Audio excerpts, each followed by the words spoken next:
ایک انہوں نے پوچھا کہ میری والدہ نے فوت ہوتے وقت، کسی کی والدہ نے فوت ہوتے وقت کلمہ پڑھ لیا، تو دوسرا نے کہا کہ اب تو اللہ تعالیٰ بھی معاذ اللہ اس کو جنت میں جانے سے نہیں روک سکتا کیونکہ کلمہ پڑھ لیا، کیا حکم شرع ہوگا؟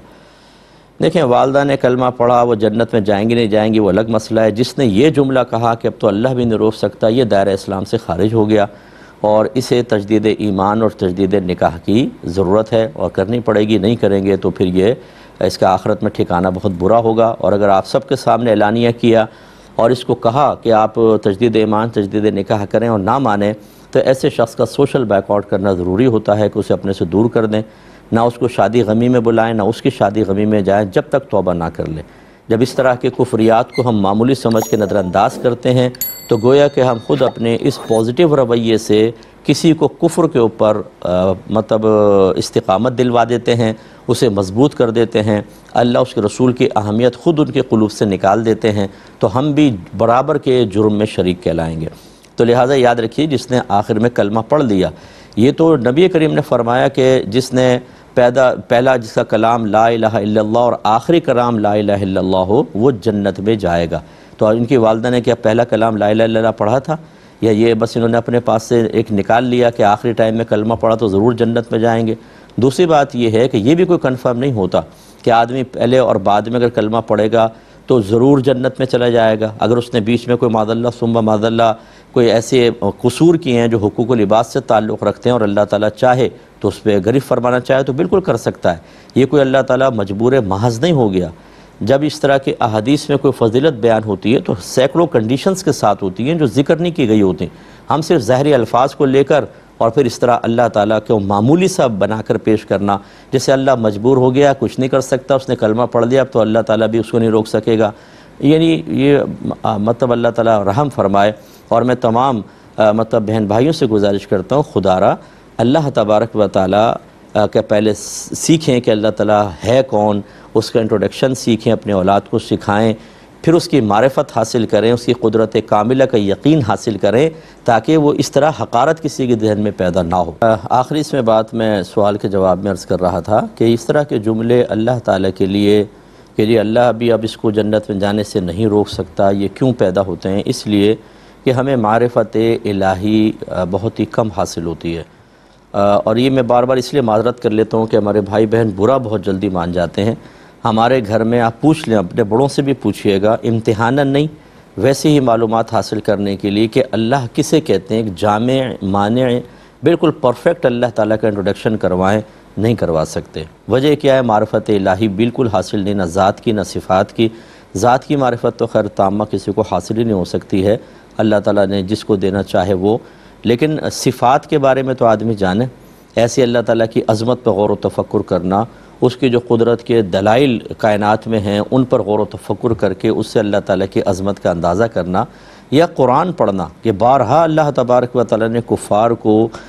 اسلام کی طرف مائل کرنے کے لیے اپنے احسانات یاد دلائے ہیں۔ کبھی اللہ نے فرمایا کہ تم نے نہیں دیکھا کہ کیسے اللہ نے دن کو رات میں، رات کو دن کے اندر داخل فرمایا، آسمان بنائے، زمین کو کیسے بچھایا، وہ جب مردہ زمین ہوتی ہے بارش برساتا ہے کیسے وہ سرسبز ہو جاتی ہے۔ یعنی ان دلائل پر غور کرنے کا حکم دیا ہے تاکہ اللہ کی عظمت دل میں آئے اور وہ اس کو حقیر نہ سمجھیں۔ جب اللہ تعالیٰ کی دل میں عظمت پیدا ہوتی ہے، اسے حقیر نہیں سمجھتے، تو پھر جس کی تعظیم ہمارے قلب میں ہوتی ہے ہم اس کی اطاعت کی طرف خوشی کے ساتھ آتے ہیں، رغبت کے ساتھ آتے ہیں۔ اب ہم نے گھر میں اللہ کا ذکر ہی کرنا چھوڑ دیا، بس اللہ میں یاد آتا ہے جب ہمیں کوئی چیز مانگنی پڑ ہوتی ہے، اپنا مطلب حل کرنا ہوتا ہے، مصیبت سے دور ہونا ہوتا ہے تو اللہ بہت اچھا یاد آتا ہے۔ جب خوشی کے اندر ہوتے ہیں، دیگر معاملات میں ہوتے ہیں تو کون اللہ کی معرفت حاصل کرے؟ ہمارے ہاں اکثر جو ہے وہ گھروں کے اندر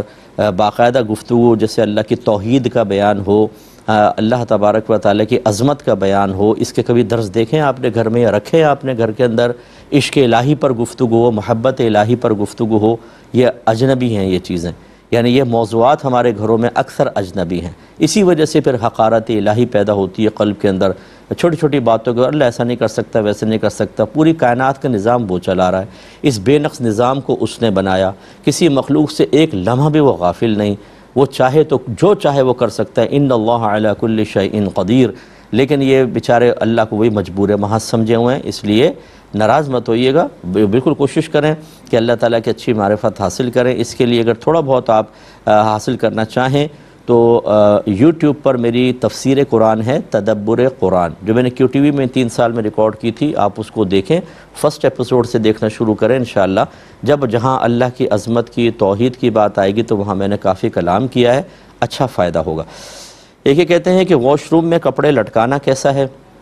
دیکھیں اس کو مکروہ لکھا ہے۔ ایک تو پہلے زمانے میں جو واش روم ہوا کرتے تھے تو رات میں کیڑے مکوڑے آتے تھے، اتنا انتظام تو تھا نہیں، تو کپڑوں میں چڑھ جایا کرتے تھے، یہ خطرناک تھا۔ اور دوسرا پھر واش روم کے جو جراثیم وغیرہ ہوتے ہیں وہ کپڑوں کے اوپر آتے ہیں، پھر ہاتھ لگتا ہے، وہ منہ کے اوپر لگیں، آنکھوں پہ لگیں، دیگر مسائل نے طبی نقطہ نگاہ سے بھی ممنوع ہوتا ہے، تو یہ مکروہ ہوتا ہے۔ کوشش کریں کہ وہاں نہ لٹکائیں، اور لیکن اگر لٹکائیں گے تو گناہ کی صورت نہیں ہوگی، مکروہ تنزیہی ہوگا، نہ لٹکانا افضل اور اولا ہے۔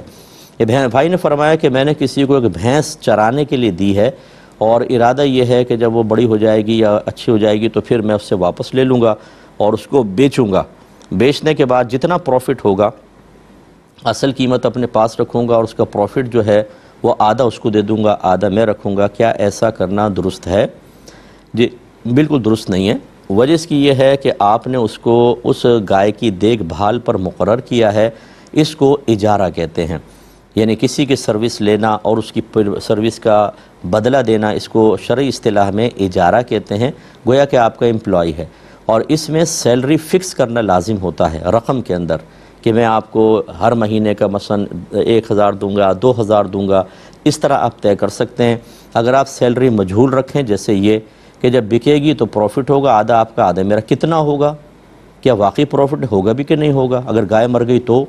یہ اس طرح کی جو مجہول سیلری ہے تو یہ بالکل غلط۔ اور جب اس طرح کچھ کر لیتے ہیں تو اب آپ کو چاہیے یہ کہ جو وہاں پر عمومی طور پہ چرواہے بھینس کو چرانے کا پر منتھ لیتے ہیں، اس کا کیلکولیشن کر کے وہ اجرت مثل آپ کو اس کو دینی ہوگی، اور اب ایک ری ایگریمنٹ کریں۔ یہ تو بالکل فاسد تھا کہ آپ اس کو کریں 1 سال 2 سال 3 سال جتنا رکھیں گے، جب میں لوں گا تو اس پوری خدمت کا اتنا پیسہ دوں گا، فکس رقم طے کر لیں۔ اب چاہے پر منتھ دیں، چاہے وہ گائے بکنے کے بھینس بکنے کے بعد وہ فکس رقم آپ ان کو دیں، لیکن یہ جو آپ نے طریقہ کار کیا ہے یہ بالکل خلاف شرع ہے۔ بہن نے فرمایا کہ میری جاب تھی، غالباً یہ اور مزید اسٹڈی کرنا چاہتی ہیں، تو یہ کمپنی نے یا کوئی بھی ادارہ ہے اس نے ان کے ساتھ تعاون کیا کہ آپ ہاف سیلری لیتی رہیں اور اپنی جاب کریں، وہ اسٹڈی کمپلیٹ کریں، اور لیکن یہ کہتی ہیں کہ یہ ہاف سیلری لینا کیسا، اور ابھی تک جو ہے وہ پوری سیلری مجھے دی جا رہی ہے، تو کیا حکم شرع ہوگا؟ دیکھیں اگر تو یہ رولز ریگولیشن ایسے ہی ہیں، مثلا آپ گورنمنٹ جاب کرتی ہیں اور گورنمنٹ نے یہ رولز بنائے ہوئے ہیں کہ جو امپلائی ہائر اسٹڈی کے لیے کہیں جاتا ہے تو اس کو ہاف سیلری ملتی ہے، تو آپ کے لیے بالکل شرعاً جائز کہ ہاف سیلری آپ لے سکتی ہیں، اس سے زائد لینا بالکل جائز نہیں، ہاف جو ہے آپ کو واپس کرنی ہوگی۔ اور اگر ایسا کوئی نہیں ہے بلکہ آپ نے سفارش لگا کر یا کوئی جیسے ڈائریکٹر وغیرہ ہوتے ہیں اپنے ثوابدید پر امپلائی کو اجازت دے دیتے ہیں، تو آپ کے لیے تو وہ ہاف لینا بھی بالکل جائز نہیں ہے، کیونکہ آپ گورنمنٹ جاب کرتی ہیں اور گورنمنٹ کا یہ رول ہی نہیں ہے کہ آپ کو ہاف سیلری ملے۔ وہ یقیناً پھر آپ کو یہ شو کر رہے ہوں گے کہ آپ آن ڈیوٹی ہیں اور آپ سیلری لے رہی ہیں، یعنی کام بھی کر رہی ہیں، اور یہ بھی جیسے ہمارے گھوسٹ اسکولز ہیں آج کل بہت زیادہ، اس میں ٹیچر بھی ہے، ہیڈ ماسٹر بھی ہے، سب کو تنخواہیں مل رہی ہیں، اور جا کر دیکھیں تو ہے ہی نہیں اسکول۔ اللہ تعالیٰ رحم فرمائے، ایسے ہی تو نہیں پاکستان تنزلی کی طرف جا رہا کہ ہر ایک اس کو کاٹنے پہ لگا ہوا ہے اور چاہتا ہے کہ اپنا اپنا حصہ لے کے بوٹیاں نوچ کے کھا جائیں اپنے ملک کا بیڑا غرق ہو جائے، کوئی بات نہیں۔ تو یہ اسی طریقے سے ہر شخص اپنے اپنے بھلے دیکھنے کی وجہ سے اپنے ملک کو تباہ کر رہا ہے، اور اگر یہ گورنمنٹ نہیں ہے، پرائیویٹ کوئی ادارہ ہے، تو پھر وہی بات ہے کہ اگر وہی اسی تفصیل کے ساتھ ہے کہ اگر آنر ہے، خود اس ادارے کا مالک ہے، اس نے آپ کو رعایت دی ہے تو ٹھیک ہے، اس کی وہ مالک ہے، چاہے تو وہ اپنے امپلائی کو کوئی بھی رعایت دے۔ اور اگر ایسا نہیں ہے، بیچ میں کچھ افراد مالک کو بتائے بغیر آپ کے ساتھ یہ معاملات کر رہے ہیں، تو جب تک آپ ڈیوٹی پہ حاضر نہیں ہوں گی آپ کے لیے سیلری لینا جائز نہیں ہوگا۔ یا رول پھر ایسا ہو کہ ٹھیک ہے جو ہائر اسٹڈی کے لیے جائے گا تو یہ پرائیویٹ ادارہ بھی اس کو ہاف سیلری دیتا ہے، تو یا تو آنر کی اجازت ہو یا رولز ایسے ہوں پھر تو ٹھیک ہے، لیکن اگر آپ بغیر اجازت کے ایسے کر کے پوری سیلری لے رہی ہیں، ہاف سیلری لے رہی ہیں، یا بیچ میں کچھ لوگوں نے آپ کے ساتھ تعاون کیا ہے جبکہ ادارے کی طرف سے اجازت نہیں ہے، تو وہ بھی گناہگار، آپ بھی گناہگار، اور اب سیلری آپ کے لیے جائز نہیں، آپ کو واپس ہی کرنی ہوگی۔